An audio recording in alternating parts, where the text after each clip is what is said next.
So let's talk about a rather interesting Games Workshop Codex design interview, where there were a few fun hints for the future, including a very specific one that we might see occasional Wargear points return to Warhammer 40k.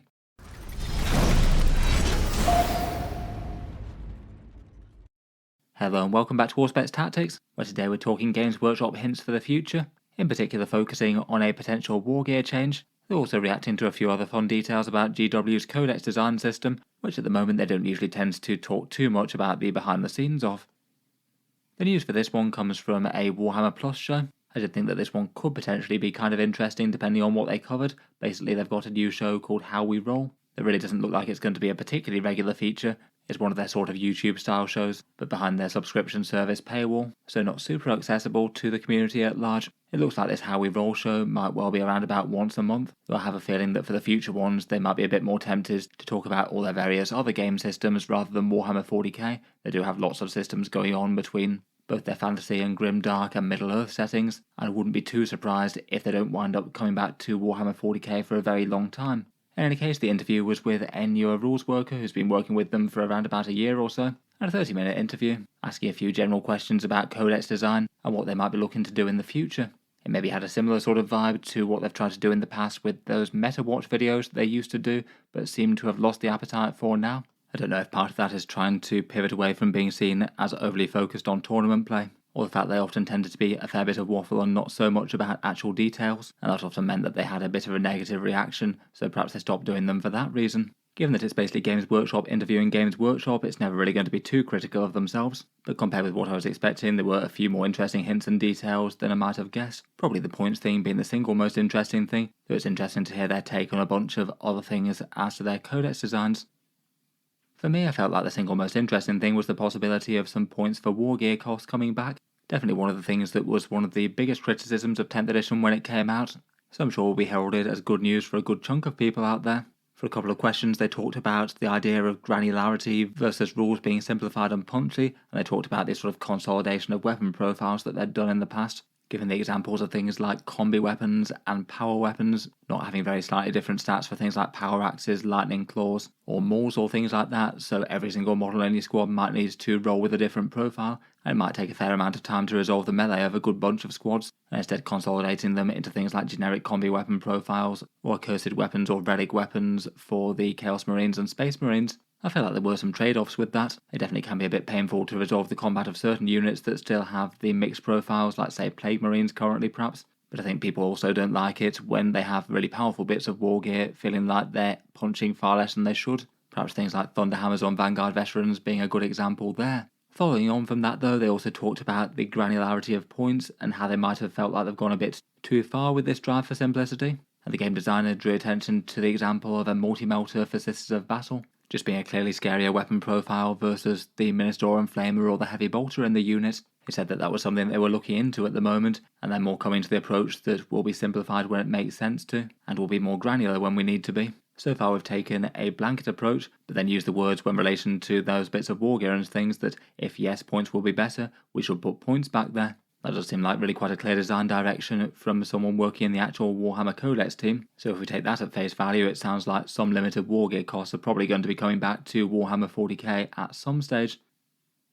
As for when that could happen, I don't really see there's any reason why they couldn't do it in a balance update in the near future. It could just be something that they implement in one of their Munitorum field manuals, say having things like a multi-melter is plus 10 points under the entry for the Sister of Battle squad, and then I guess you'd reduce the base cost of the squad accordingly for the value that you think there'd be if they're not able to take that and have to take something like the Heavy Bolter or Flamer instead. I don't know if they're changing the game at a more fundamental points level like that. It could be an 11th edition thing, which I guess we'd expect in around about 18 months' time at this point. I don't know if they want to save that as a selling point for a new edition, but if so, then it maybe seems surprising to mention it right now. Just from the context of that discussion, it sounds like it'd been more for very specific bits of gear, and on a unit-by-unit case, and probably not rolled out to a whole load of things in the game. I'd be kind of surprised if we go back to say every single Power Fist costing you 5 points more or something. Though I guess if they did really embrace it and decided that they wanted to try and balance those again, that could be something that we could do, so it makes sense for some squad sergeants to have an incentive to run, say, a power sword instead, for example.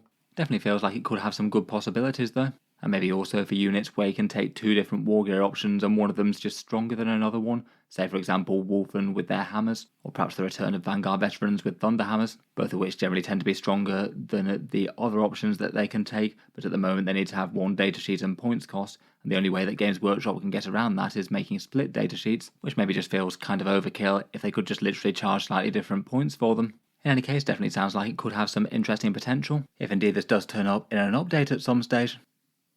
Before we move on to the rest of the interview and the other teasers that they had, I'll just give a quick shout out to today's video sponsor in Baron of Dice, a high quality dice maker based in the USA, who made some fancy dice for the channel with the Auspex logo on in the not too distant past and asked to sponsor some videos. They aim to have a whole bunch of alternative designs that could apply to all sorts of wargaming armies out there. Usually if you've got any one army or faction, they often have a design that could fit with it quite well, aiming at the slightly more luxury dice feel end of the market, their usual offerings being $25 for £28 or $32.50, shipping out from the USA. At the moment they've got a huge amount of their designs on discount though, around about 25% off their standard costs, part of a great big clearance sale for some designs that maybe sell a little bit slower. It could be worth having a look over that list if there's any ones that appeal that will be really quite a lot cheaper than normal. Here are the channel merchandise as well, if you wanted some designs either with the Auspex logo in black or white. I was very pleased with the look and feel of them. In any case, feel free to check them out, links down in the video description if any look of interest.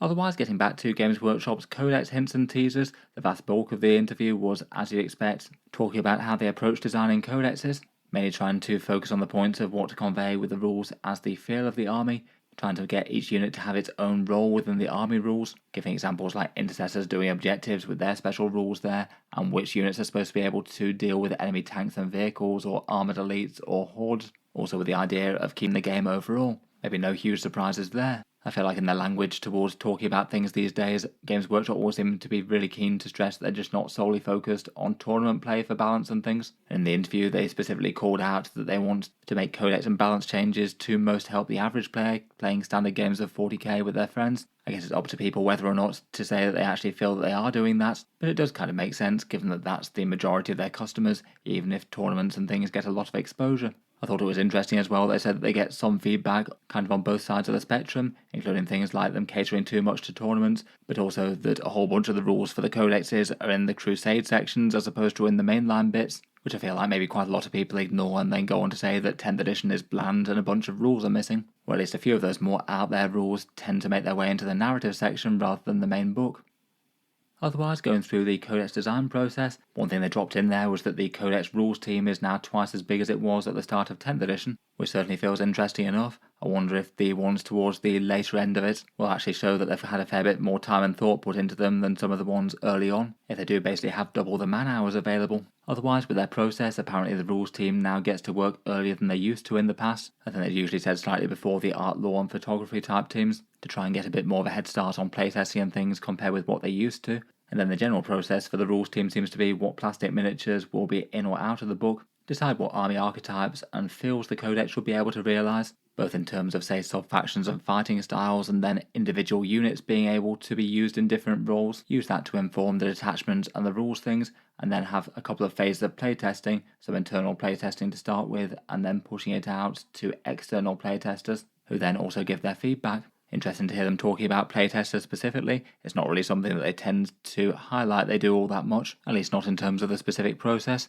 I remember it wasn't really so long ago that they decided to let go a whole bunch of their more external playtesters after a period where a whole bunch of things had kept on getting leaked. They did underline that their target for the codexes was to get it right first time. If they can, then they want to release a book and not have to make any changes for it, and for it to be perfect, which to be honest I can see that that probably is their aim, but at the same time, at least for the early books in 10th, it doesn't really seem to have gone that way. In particular, books like Abmech and Dark Angels have kind of a crazy amount of rules rewrites and updates in the balanced data slate now, and several others have needed various different big balance updates in one way or another. Hopefully the frequency of those kind of changes might go down a bit after we're out of the first run of codexes, the ones that maybe didn't have enough time to incorporate feedback from the indexes, but I guess we'll see on that front. Apparently the Crusade section is still the responsibility of the whole team, so it isn't just one person sat away and writing that on their own, but they might have certain writers that gravitate towards it for any one project and maybe take the helm on them. They did say that they want as much of the flavour and core faction rules in the actual core rules though, and not just to have all the cool stuff limited to Crusade. For their detachment and sub-faction and rules contents, they talked about the differences between detachment and army rules in 9th edition versus 10th edition. In 9th, they definitely had the criticism with the big rules bloat of access to all rule stratagems being layered with multiple sub-faction rules, and then likely various other rule sections in the core bit of the book all applied to the same army. And I still very much don't regret their decision to basically try and limit that down to small amounts of rules with one detachment, with your detachment rule, a few enhancements and some stratagems. Another thing that maybe sounded a bit like a hint was that they're trying to stop people from saying this unit gets nothing in this detachment and therefore I shouldn't take it. And they said that that's one area that they want to improve on. They don't really know what they're trying to get at there, as it kind of feels like if you're trying to make a detachment that incentivizes certain units and playstyles, there's always going to be some units that are less good by comparison. I don't know if it was maybe trying to reference the fact that sometimes units can feel just kind of bad anywhere outside of the detachment that's good for them. I feel like maybe the aim should be that they're usable in every detachment, but maybe only tend to be a standout central unit that carries the army in their most themed detachment. It was also interesting to hear them briefly talk about the relationship of detachments versus model sales, basically stating that they feel that some people just decide to use the units they've got and use the best detachment for them, or other people decide to take a detachment and go out to collect to that, whether it's for a lore and narrative standpoint or because to have a strong army list you kind of need certain units, otherwise the detachment's just not really very viable beyond running something else. I've certainly felt like the detachments in 10th edition do have a bit of an overlap with being a sales gimmick. If you want to really do the alternative playstyle of your army focusing around different units, you might need to spam a lot of those units, which might well have the effect of making an army play in two very different ways and also be quite viable in those two different ways, but also might kind of align with model sales, where say if you want to build a strong army list for the Necron Starshatter arsenal, you might be tempted to buy an additional Doomsday Arc or two, if say you only have one before.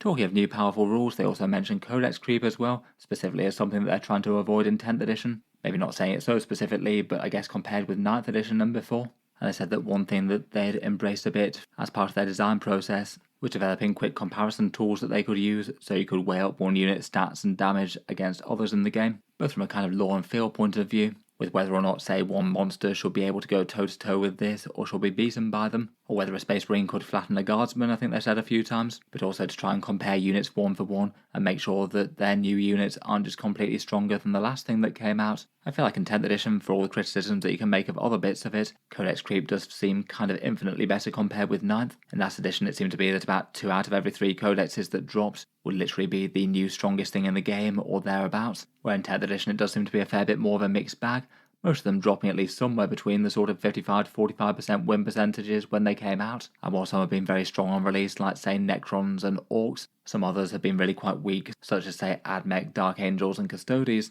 I feel like the majority of them, though, haven't really been breaking the game in the same way as the 9th edition ones, and after a balanced patch have generally looked a lot more reasonable than they were before, either taking off the very strongest stuff or boosting stat lines and things when Games Workshop released half-baked ones, like say the Dark Angels or Admech. Talking of updates, they also talked briefly about feedback and their balanced data slate. Maybe nothing too surprising on the balanced data slate things, generally preferring points updates to rules updates where they can do them, so that means that people don't have to relearn their armies or anything like that, but rules changes when they make sense, calling out the Cult Ambush change and making that far less luck reliant, so you don't have some games where literally everything comes back on the Genestealer Cult side and sometimes literally nothing does. I feel like that one was a good change. There's plenty of randomness in 40k already with all the dice that you roll when you're dealing attacks and damage and things. That one maybe felt a little bit unhelpfully swingy and feels bad just due to a few big dice rolls. Otherwise though, it was interesting to hear them talk about their feedback process too, stating that now it's a lot easier to write codexes as they had a chance to get the feedback from index cards when that wasn't the case for some of the first few books. And it does feel like the first wave of codexes were finalised and then didn't really have much chance for feedback, including a few of the less well received ones like Admech and Dark Angels. From the way that they've written some of the books, it looks like say the Sisters and Genestealer cults were some of the first ones that clearly had chance for feedback since the start of 10th. Sisters got enormous datasheet buffs to reflect the fact that at the start of 10th their army's main issues were not being able to deal that much damage to heavies. The times had kind of moved on since that point, and Genestealer's got a whole bunch of nerfs due to them being extra powerful at the start of 10th. It does still feel like there's a bit of a lag time between the rules feedback and then when the codexes came out. Obviously toned down datasheets didn't stop Genestealer cults being strong though after they'd patched Cult Ambush again. Otherwise though, for their general feedback process, they said that they collect feedback from tournament players, emails from general players via their 40k FAQ at GWPLC. They share that at least fairly frequently in their social media posts as well, and also from their playtester groups, and generally they're most likely to act on things when, say, multiple different ones of those groups are all saying the same thing, maybe highlighting that there's a faction or a unit within that faction that particularly needs changing compared with most. Finally, they had just another slight aside, which felt like it might have been a hint at something, for some reason criticising their attack sequence a little bit, giving the example of a Lehman Russ Demolisher having to roll numbers of shots, then hit rolls, wound rolls, saving throws, and feel no pains, and just saying that that entire process was a little bit on the long side, and that was something that they might be looking at. I'm not really too sure what to make of that. It doesn't really seem the most onerous thing in the world. I don't know if it might be trying to talk about feel no pains. I guess that can add a bit of time to the process if you're playing against an army that's got an army-wide one. Weirdly enough, not Death Guard at the moment, even if that was what they were known for. But you can often get army-wide feel no pains on things like Black Templars or Space Wolves. I don't know if that might be some sort of cryptic hint as to those being tried to be done away with. I guess they both have their codexes to come out. In any case though, let me know what you make of the hints and teasers, and how well do you think Games Workshop's doing with codex updates and their releases so far in 10th edition. Look forward to hearing all your thoughts down in the comments as always.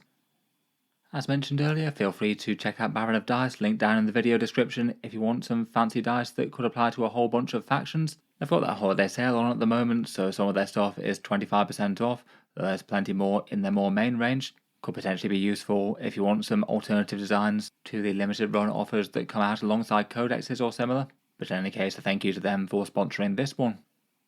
Otherwise, feel free to subscribe to Auspex Tactics if you'd like to see more like this. I'll certainly keep the regular 40k videos coming. I do tend to post new ones just about every day. And check out all the other bits down in the video description if you'd like to support. There's the channel's Patreon page, with a few rewards like seeing certain videos early and entry to the giveaways, and the affiliate discount retailers below that save money versus Games Workshop, and also anything bought through them helps to support the channel too. In any case though, an enormous thank you for listening, and I'll hope to see you guys next time.